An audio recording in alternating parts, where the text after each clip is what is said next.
all here to lift each other up. Mm. And I think what we've built in this recovery movement is something that the broader society could learn from. Mm. We're here to lift each other up, not pull each other down. I think that concept is more needed now than it's ever been. Obviously, the emphasis is community, and it's community that forms around physical activity. This is something that you've obviously loved in your life, emphasizing the importance of the physical body aspect of our being and addressing that in recovery. I remember almost a decade ago, there's a Phoenix member who showed up and he was involved in the criminal justice system. He was in early recovery, but he was overwhelmed by all that stress. And he showed up at the workout. He's just like dumping all this stuff. And I was like, all right, man, we got some kettlebell swings. Let's get to it. It's a big workout. You take half, I take half. And by the end of it, we're like laughing and high-fiving each other and fist bumping. He had forgotten for that period of time and reset his mental health. And that reset allows him to go face those things and address those things in a different way because his mindset has shifted. And there's something about exercise that just can pull us out and recalibrate us so that we can be better prepared to face the things we have to on this journey of life.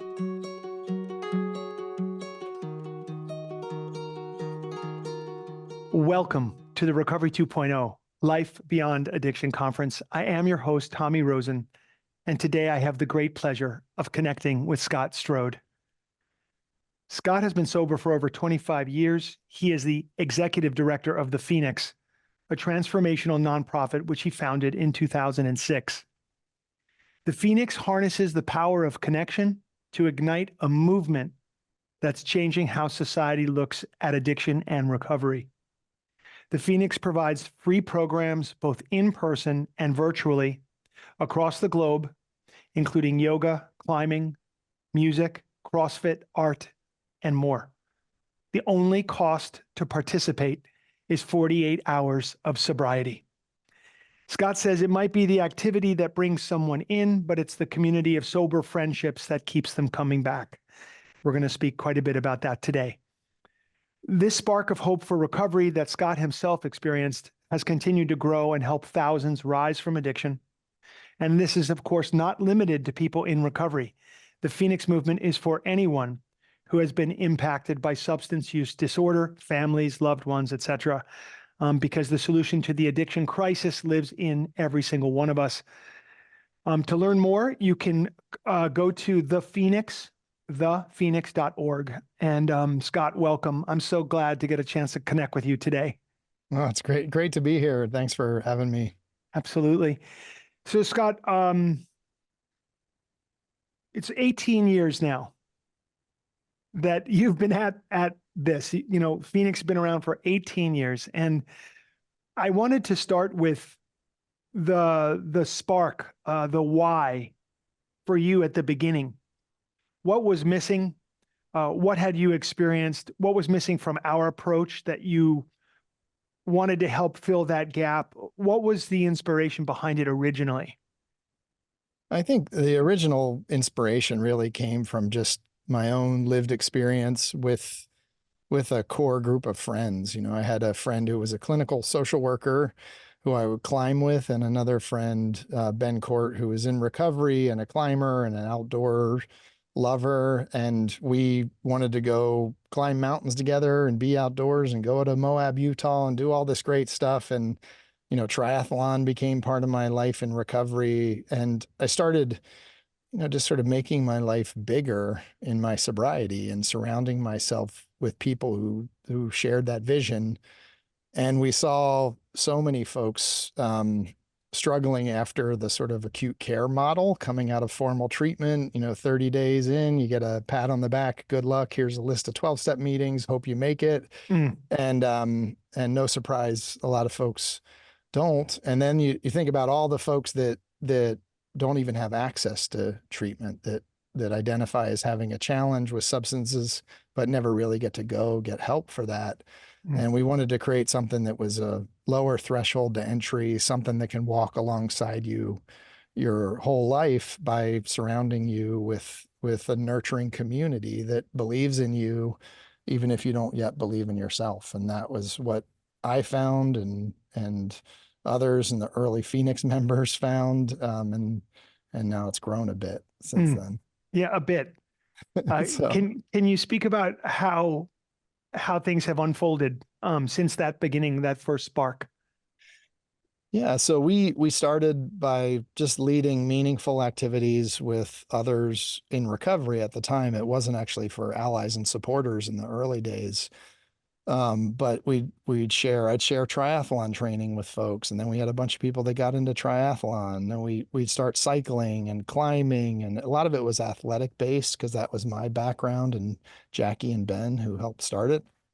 And it grew though from there. People started bringing in other things they were passionate about, whether it was music or art or just social events, yoga, and this more really robust sort of mind body sort of segment of Phoenix started to grow, where meditation started coming in and other things. So it started to evolve and eventually became any meaningful activity that somebody who's been impacted by substance use wants to share with others that has helped them heal on their journey can be a Phoenix event. And by bringing in loved ones and allies and supporters, I think of it this way: there's very few movements that are built solely by the people impacted by an injustice. It Mm, takes all of us coming alongside to really build a movement that changes how our country or the world might approach an issue. yes. So if just folks in recovery are the drivers of this movement, we'll never get there. We need all the other loved ones to come alongside and help drive it forward. And they too are healing. They too are in recovery from the impacts of substance use, even if it wasn't them personally. So Of course. we've gone from 70 people that first year at Phoenix to um, I think we're probably about a month and a half away from serving 500,000 people with free recovery support since we started. 500,000 people. Yeah, we're It, shooting for 1 million next year. So yeah. And why not? yep. Of course that's going, I mean, why wouldn't that happen? It's so beautiful. And so just so people understand, you have facilities and you also have events that are taking place, not just at those facilities, but outside as well. Yeah, I was learning on the job, and building a nonprofit, and started to try to model after things I saw out there in the world. And I thought, Yeah. oh, well, the Red Cross has locations in different communities and this big infrastructure. And why don't we just sort of build the Phoenix the way that was built? And we realized it really wasn't sustainable to Mm, create the kind of impact we wanted to do. We would have needed 1,000 employees just for California, right. and so it just wasn't sustainable. So we started thinking, like, I was volunteering in the early days. Why not open it up to volunteers? And we were curious how many people would reach out and want to start Phoenix. And we had over 700 cohorts apply to be Phoenix locations. Mm, And so we thought, let's get out of their way and empower them to be the solution they want to see in their communities. mm, And that's how Phoenix grows now. If anybody raises their hand and wants to be part of that movement, we can turn them on how to start Phoenix and teach them sort of the tools they need and how to hold the culture through our ethos, which is really a culture of we're here to lift each other up, not pull mm. each other down. And through that simple framing, really spectacular stuff is happening. Fantastic. In terms of the fuel behind this, financially speaking, my understanding is that at one point there was a considerable donor who came in to really, they saw what you were doing and they were like, this Yep. need to fuel this. And someone helped you at that point. Yeah, yeah. I mean, the early days of a nonprofit as like sort of making a passage for the first time across a body of water where you're not sure there's a destination on the other side, but you go with Yes. some faith, and we were making that passage. We were trying to grow this not because we wanted to build a big nonprofit, but because the need is so great, as we all know. Mm, And we found this group of philanthropists. It's about 300 or 400 philanthropists that are really trying to address poverty in an intentional way, and they see people for their innate dignity and strength, and they feel as if the systems that we're addressing complex issues with in our society often are seeing folks as a problem to be managed as opposed to having this innate strength. Mm. And so they really aligned with our values in that, like, we see the strength in everybody that comes to Phoenix. It doesn't matter if all your worldly possessions are in a shopping cart that's outside of our building when you show up, or if you come from the nicest neighborhoods, that we all have this intrinsic strength. Sometimes we just need a place for it to be expressed. Mm. And, so to sort of answer your first question, which I skipped, I guess, we have physical locations that we operate, brick and mortar spaces, but it's really costly to grow that way. So we use partnerships with local entrepreneurs who have a CrossFit gym or a yoga studio or a spin studio, or just a personal trainer who's been touched by this, and they invite folks into their studio once a week to do some Phoenix activities. So that's Mm. sort of how we grow and evolve. But that group of donors saw the scalability of that one person who's moved to be part of the solution can raise their hands and start Phoenix, that's scalable. So they invested in us. It was $50 million over 5 years to grow Phoenix with this vision of serving 1 million people. Mm. And the beauty of that is it's gotten us to a place now where we see the possibility that we could serve 15 to 20 million people in the next decade with Yes. Phoenix support. So it's Ah, really been an incredible journey. I'm deeply touched by that. I'm deeply touched by that. I'm touched by these people also, their vision also to back an effort so powerful as yours. So I Yeah, it's affirming, when you're in this work, sometimes you think, oh, I have to do this dance a certain way and then I'll get an investment, or if I skin Phoenix in this certain way, somebody will be moved by it and they'll invest in us. mm, They were really cut to the core of it, which was that relationship with people helping each other, and wow. that there's mutual benefit in that. The person helping gets lifted, but the person being helped also gets lifted. And then almost right away can turn around and reach a hand out to help the next person. Yes, beautiful. So today, Scott, we're here at the, Life Beyond Addiction conference. And the reason that I decided to focus on that particular theme is because I've seen, like you, I've seen so many people suffer in recovery. And I really wanted to explore sort of lifestyle and philosophies and ideas, concepts that help a person to thrive in a life beyond addiction. So with regards to the Phoenix, are you seeing people? I mean, I'm guessing it's people at every stage of recovery, or is it really mostly people in their first year or two who are finding their way there? Or what are you noticing? We're noticing that it's how people engage with Phoenix sort of could depend on sort of how long you've been in the journey. I think what I needed at 2 years in recovery and what I needed at 20 years were very different. Mm. And the kind of support I was looking for from folks with lived experience, maybe who are just even a few steps ahead of me on the path of life, Mm. they can help me navigate those pitfalls or challenges. Mm. And I think that's the beauty of Phoenix. I think too often we have sort of the early stage programs that don't offer a lot to folks with more time in recovery.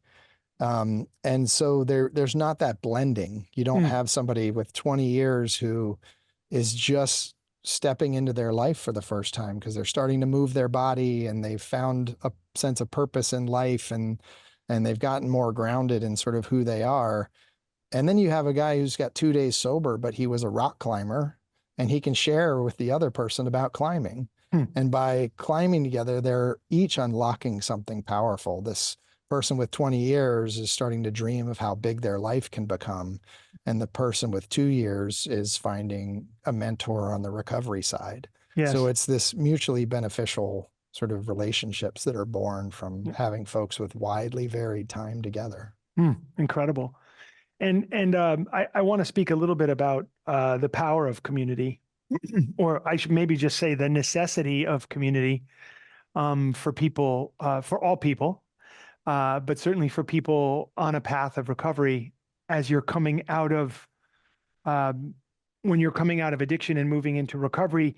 Naturally, I think your environment and your relationships are naturally changing. They have to be, in a sense. And so, can you speak to community and what you're seeing? It's not news to anybody that community is important, especially now. Yeah. Yeah. But I'd like to get your thoughts on it through the lens of Phoenix. Yeah. I think that when you come to a Phoenix event, there's a circle up at the beginning of every activity. And we talk about our ethos, which essentially says that Phoenix is physically and emotionally safe, inclusive, and accessible, and that we're here to lift each other up. And Mm, it's a simple framing. And when you come to Phoenix often, it's kind of, it's like you can almost guess what the event leader is going to say next because you hear it all the time. But in that repetition and in that culture, we actually do create a space for us to be vulnerable and try new things and to put ourselves out there and to grow and to let go of some of the shame of our identity from our addiction and realize that we're all sort of perfectly imperfect, right? We all mm, struggle in life and we all triumph in life. But there's peaks and valleys. And the more we climb out of the valleys, we realize that they don't last forever. And we can narrow that sort of emotional fear that we're going to be stuck in this dark place forever. And when you have somebody who's always there to reach a hand out to you, and the next day you're there to reach a hand out to them, you find this sense of community that can help us overcome really great and tremendous things, not just recovery, but life, all the things that shock us in life that could lead to a relapse or could lead to a dark time that feels hopeless. When you have nurturing community, it is powerful. And what I'm mm, seeing is that within the Phoenix community, a group of folks that have been through some difficult stuff. Maybe they have their ankle monitor on, they're coming out of the criminal justice system, they're early in recovery, they've had fits and starts in their own sobriety. Um, but we're all here to lift each other up. mm, And I think what we've built in this recovery movement is something that the broader society could learn from. mm. That if we just brought that ethos of we're here to lift each other up, not pull each other down, I think our country and our world would be a very different place. I think that concept is more needed now than it's ever been. And I can't imagine a human being arguing with that, especially at this day and age. And I say to some people, if you didn't realize that we are all in recovery of some kind in 2019, you realize it now.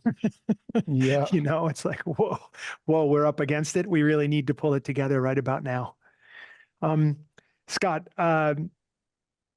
obviously the emphasis of Phoenix is community, and it's community that forms around physical activity, I think, primarily. I'd love you to share your findings.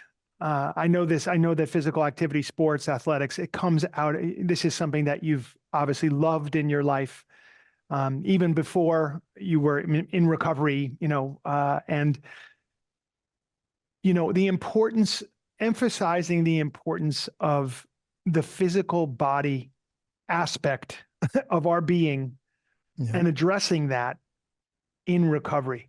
I'd love to talk about that, and we can expand that conversation in a minute to speaking about medication and some of the other ways that society is wanting to treat some of our pain. Yeah. So, can we look at this?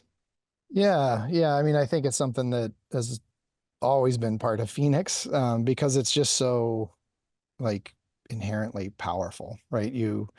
Um, I remember, almost a decade ago, there's a Phoenix member who showed up and he was involved in the criminal justice system. He was in early recovery. He was trying to clean up some legal things so he could really put his addiction, challenges sort of in the rear view and start dreaming about who he could be in recovery. But he was overwhelmed by all that stress. He had to go talk to his probation officer, talk to the judge, this and that. And he showed up at the workout, and I was like, he's just like dumping all this stuff as we're talking. And I was like, all right, man, we got some kettlebell swings. Let's get to it. Like we got to split this up. It's a chipper. It's a big workout. You take half, I take half. And by the end of it, we're like laughing and high-fiving each other and fist bumping. And like what he was so worried about, he had sort of forgotten for that period of time and reset his mental health. And that reset allows him to go face those things and address those things that he has to, have are real responsibilities in a different way because his mindset has shifted. And there's something about exercise that just can pull us out and recalibrate us so that we can be better prepared to face the things we have to on this journey of life. Hmm. And it resets the mental health too. In the old days, my sort of subconscious neural pathways led me to drinking and using when something would land in this older emotional pain that I carried. Hmm. And now when something lands there, I often get my running shoes and just go out, or I, go out of my office. I go down to the gym and find 45 minutes to just move some weights around. And by the end of it, I kind of forget what I was so stressed about in the first place. Hmm. And, one of the real, key signals to me was my mom ultimately lost her life to her Alzheimer's a few years ago. Hmm. And her physician said, the best thing you can do for her is to exercise with her, to get out and walk, because Hmm. it's like exercise actually repairs parts of our brain in ways that other interventions can't. What a wise So, doctor. yeah. So we went out for walks, and I really attribute us being out and just doing that regularly to extending her time with us. Hmm. Incredible. Huh. Um, with regards to the medication issue, I call it an issue because I feel we're in the realm of opinion here, but I think my opinion is shared by many that I think we overprescribe medication, generally speaking, in our country, in our society at large, and certainly for people in recovery from addiction. Um, at Recovery 2.0, and I know at the Phoenix, we see a lot of success with movement, breath, yoga, meditation, athletics.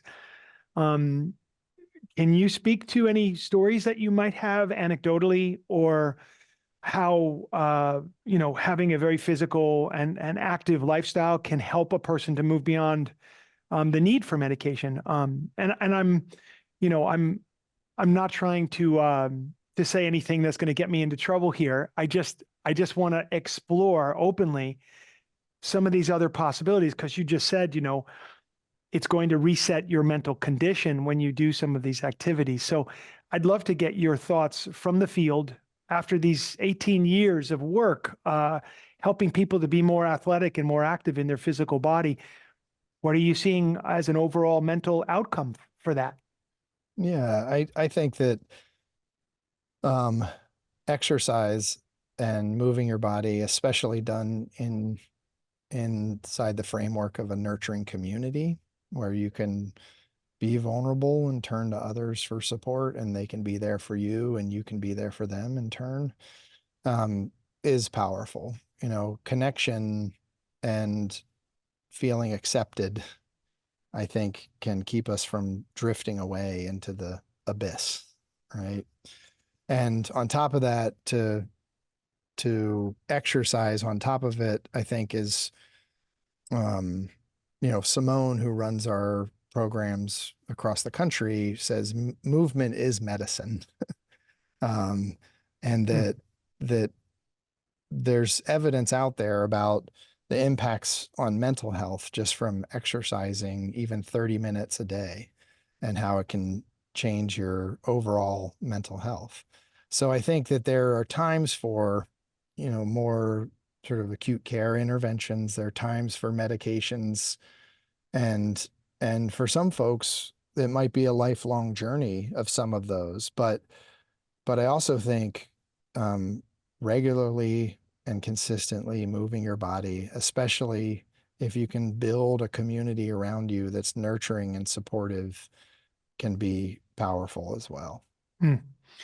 And naturally, there's a spiritual element to what we're talking about as well. So, uh, mind affects body, body affects mind. The spirit's there too, sort of getting called along into the whole process. Could you speak a little bit about the spiritual approach as you see, or perhaps what you see amongst people who come to the Phoenix? And also on a related note, there are there 12-step meetings or other kinds of meetings that you guys recommend for people who show up at your facilities and other events? Yeah, so we are very thoughtful to be supportive of multiple recovery pathways, and I think that a lot of folks that work in the space, sort of use that language. To me, what that means is whatever you're doing for your own recovery that is lifting you up and helping you heal, I think you should keep doing that. I think we can also find things that are detrimental, even though they're not drinking and drugging. There's other places we can put that seeking of our emotional well-being externally Mm, because we're having trouble finding it here. And some of those things can be toxic too. So I think just thinking about, is this positive for me and the people around me and my community more broadly? And if so, keep doing it and maybe do some more of it and maybe bring other people with you when you do it. And that's really what the Phoenix is. mm. Um, as far as the spiritual practices, whatever people bring to Phoenix is what they bring to Phoenix. We don't try to sort of create a pathway there, but we do partner with other organizations. And I think this is probably the most transformational thing Phoenix is doing at this moment is building our app from an app where you find Phoenix events into a digital platform Yes. where we have other partner organizations on there. Yes, I Yeah, that's know. Recovery 2.0 will be on there. I know. It's so exciting. Yeah. And the fact that you can jump on there and one day you might want a CrossFit workout and go on to that every Wednesday could be transformational. But another time sitting in on a session like this and hearing you connect somebody to some different ways of thinking is actually what you need that day. Mm, And then mm. you jump over and you do something with She Recovers and they help you be lifted by that experience. And it turns out that you work in the restaurant industry. So you find Ben's friends and that support group you jump into is what you needed that day. And I think if we come together in this build this digital community that brings in all these elements, somebody might do mind and body really powerfully, but somebody else is doing really powerful work on the spirit. And so you jump in there and together we're finding a solution Yes. as opposed to us each on our own trying to solve this. Yes. And I'm so grateful that you're doing it, and it can't happen soon enough. It's such anyone who's listening to this hopefully is getting the concept that uh, to unite us all under the banner of multiple pathways, many ways to health, many ways to healing. But the idea is uplift each other. I love to say in our opening circles, this is a circle where everyone in the circle wants everyone else in the circle to succeed. Yeah, And that's great. that's a circle I'd like to be in. And I know it's the same way for you guys. So it's such an exciting concept. Um, yeah, your guys reached out to us about that. I think you might know that. Yeah, And yeah. yeah, so we're excited to contribute in any way that we can to that project. That's going to be exciting. That Um, that I can't wait for it. We have 10 groups that have been sort of brave enough to test this with us, and we're hoping to add, maybe 200 or so more organizations this year, and then yeah, eventually just open up the gates and let everybody jump in. beautiful, beautiful. Now, you mentioned in recent years there's been well an infusion of yoga and meditation and more of the sort of the mind body practices. I'd love to hear a little bit more about that. Obviously, that's my wheelhouse and my happy place, and I'd love to know what's happening there from your perspective. Yeah, it was honestly, born from the pandemic, when we went into shutdown and we realized that Phoenix had this pivot to virtual, we started this virtual offering, and that just affirmed for us the hunger and the appetite there was out there for this sort of mind body channel within Phoenix. And so we just jumped in with both feet. And now you can do a on-demand meditation. Maybe you're just getting back in the workforce after your addiction story, and you want to get a little grounded before your first job interview, and so you just throw it on your phone, or you jump into a live stream thing if you live in a community where there's a pretty small recovery group. Mm. We have folks from rural Kentucky that jump into meditation all the time or into yoga, and they might not be able to access it where they live. So, Mm. it's grown, and it's also grown in our in-person stuff as well, where volunteers, essentially anybody that wants to volunteer can raise their hand and be sort of self-activated through our app. And we now have yogis and meditation leaders, I guess you'd say, that are jumping in there, and it's had a really powerful effect on folks. Incredible. Wonderful. And then finally, I wanted to ask you a little bit about music and art, Yeah. which, you could say there's a physical component to that as well, especially if you dance like I do in front of the Grateful Dead. But, Yeah. but um, I've often said, I, I didn't like life. I wouldn't want life to be without music. I certainly wouldn't want recovery to be without music either. Um, how did that come to be in the Phoenix? How's that showing up? And I know I want to give a shout out to you have an upcoming event, I think in New Orleans. Yeah, Is happening it? right now at Jazz Fest. Yeah, I'm actually leaving for New Orleans tomorrow, where we set up a sober section at Jazz Fest. So we got some killer mocktails, and we can hang out and do some recovery meetings and just come be around folks in sobriety, and not have the hard sell for the booze, every time you go up, get in line for a bottle of water, Yeah, man. When you so when you go to Jazz Fest as a sober person, you are behind enemy lines. not anymore. Come on by the Phoenix.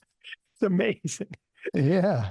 Yeah. So Well, wonderful. that's really sort of, it was actually born from um the I have a friend, Chase Koch, who started a music meetup, and it was a virtual thing. He'd just have musicians come on and jam during COVID, right? And we'd jump into Zoom, and you just listen to somebody play some music, and we'd come together on a Friday night because none of us could leave our houses, and from what Chase was doing, a Phoenix member and staff member, Vince, had been a drummer when he was young, but when he got sober, he quit music. He just thought music's over for me, right? Like I can't be in that bar scene. I can't go out and Mm. hear music. I can't create music. I can't tap into that creative piece of me without drinks or drugs on board. So it's just over. But seeing that little exposure, Vince got fired up, and he's like, we need to do some stuff, we need to get some drum circles going on at Phoenix, Denver. And he bought some drums, and we brought him in, and he would teach some music stuff, and we did some virtual events, and we bring sober musicians in who would play and then talk about their story. And through that, it built into this thing we're calling 1 million strong, where we're trying to serve 1 million people impacted by substance use by changing the way the music industry is approaching this. Mm. So we think that, like, working at the level of industry artists and fans, we can create these sober supportive spaces. We can, through modeling, empower musicians to be open about their stories, to take some of the shame and stigma away, Mm. and working with folks in the industry like Live Nation to create sober spaces, not only at venues, but even for their employees who work in this music space. So we're just bringing it into the light where it loses some of its power, and instead we can actually come together to lift each other up. Yes. Um, I can't tell you how much I appreciate what you just said. Everything we've been speaking about, everything you're doing. This music piece for me, obviously, God, it hits home right in my heart. And I remember, I'll tell you a quick story here, as a little aside, if you don't mind yeah, I'd love indulging to me. hear it. I'd love to hear it. Um, It's my final week in treatment.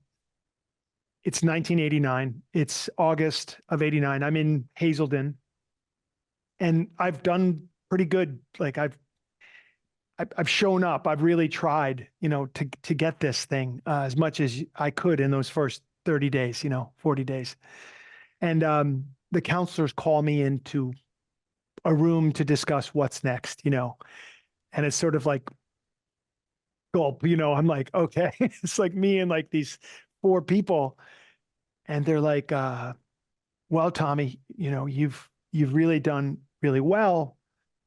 You really have. You've shown up. We see that. And we just really want to build the most hopeful possibility for you. And we just don't think you should just leave here, and go back. And I was like, oh God, all right, what is it? And they're like, well, we really think you need to go to what was called then Halfway House. Now it's IOP and these other things. You need to go to Halfway House. And I was like, oh God. I was just thinking about going back home and getting to be with my friends again. And I really wanted to be sober, but they were like, no, halfway. And I was like, how long? And they're like 3 months. And I'm like, oh my God. It might as well have been 30 years. Like it was like, that's what it felt like. Oh my God, 3 months. And I just, before I could think, I just said, I'll go. Yeah. I'll go. And they were like, really? I said, I'll go. And they said, there's one more thing. And I said, what? And they were like, we don't think you should go see the Grateful Dead anymore. Mm. And I got very quiet. And I said, literally to these four adult counselors, I said, here's what we're going to have to do. We need to find a way for me to be sober at those concerts, because I'm never, ever stopping. Ever. I'm never stopping going to those concerts, and I'm never stopping putting myself in front of live music. And they were like, they knew there was nothing to say to me at that point. They're like, well, we wish you well. We'll take this up another time. When I got out of treatment and I went to my first Grateful Dead show, some sober deadheads had already created the Wharf Rats group, which was this group of sober deadheads. And so we met at set break in all the concerts. And now, as we're hearing from you, you're carrying on in this beautiful tradition of creating sober spaces. It shows it's so important, but that's how near and dear to my heart your effort is around music and our efforts at Recovery 2.0 as well. We do some stuff like this, but man, I can't tell you how much I appreciate seeing you at Jazz Fest. When you said I'm going to Jazz Fest tomorrow, I looked up, if you look at the video, I looked up at the corner of my screen. What date is it? Can I go? Come on down, man. Could I fly? And listen, man, you might see me with a mango freeze in my hand at Jazz Fest before you know it. That's incredible. And I think that we're trying to make it as simple as possible. Like any Phoenix volunteer, our volunteers can people can geolocate them at events like that. So if we want to set up a sober meetup, you could have gone to that Dead show and flipped open the app and other sober folks could find you. So we can mob up there and realize we're not there alone. And when I hear you talk, what I'm inspired by is like, Tommy, you're one person on this journey and look at how many lives you've touched. Imagine every single other person who gets on this journey with us can do the same, right? That's the way we're going to solve the addiction crisis, is that everybody that gets out of the burning building can reach back in and grab another person. And if we each do that, there'll be more of us standing outside of it at some point than there are that are in it. Amen. I mean, here's to that. And we want to do whatever we can. I need you to hear this. We want to do whatever we can to empower your activities even further. whatever little way we can drop a stone into your lake, we'd love to do that and create even more ripples. And I'm just grateful for your time and your energy, and thank you for presenting today at the Life Beyond Addiction conference. Super grateful. Could you give maybe some final words to some people today who might be listening to this? And I'm hoping they're feeling the hope that I feel in talking to you. But there's some people out there who are up against it, and they're coming back from a relapse right now, or they're just really struggling. Could you give some words of hope and encouragement to those folks? Yeah, I'd love to share. I mean, I think before starting Phoenix, I was racing triathlon and I was climbing mountains. And when I'd finish an Ironman, I had to race the next one faster because I had to go to the world championship. And then when I climbed a mountain, I had to climb a harder one. And then I needed to climb one that you needed oxygen to climb or whatever it was. Like I was still chasing something and hunting and seeking something to like allow me to be a whole person and allow me to be able to love myself, Mm. And what I realized that magic was when I used a gift that I had to be in service of others and help others rise. That actually helps me rise too.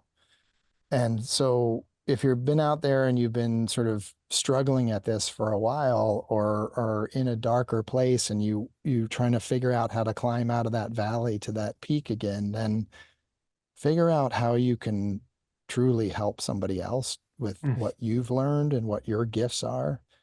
If you come to Phoenix for the first time, the second you walk through that door, you already have something you can share with somebody else as you had the courage to pull that door open. So look behind you and find the person right behind you and help them find the courage to do the same thing. That in of itself, it's a simple thing, but we talk about that at the Phoenix. That's going from the me to the we, right? When you go from just the me to the we, things change. Mm. And that's what happened in my own story. And look where Phoenix has gone. And that's what our thousands of volunteers are doing every day across the country. Mm. So jump in, we're here, and you can pick up the flag too and carry it forward. Mm. Beautiful. Well, folks, lots of opportunities. We live in a difficult time and we live in a great time. No lack of opportunities, no lack of people wanting to rise, all of us together. And you've been hearing from one of them today, this amazing man, Scott Strode, and the organization, The Phoenix, thephoenix.org. So check in and support and contribute and together it's going to happen. It's happening already. So again, Scott, thanks so much, man. Maybe see you tomorrow in New Orleans. Yeah, if not next year. If not next year. So all right. So we've been closing these interviews and discussions with a Recovery 2.0 prayer that we do. So if everybody watching would just sit up for a moment and just bring the palms together at the heart and allowing the eyes to gently close. Let's take an inhale together as a community. And an exhale. And I'll begin this recitation of the Recovery 2.0 prayer. Universe, put us in the places you want us to be, with the people you want us to be with, doing the things you want us to do. Thank you for the joys and challenges of our lives. Amen, Sat Nam, and Namaste.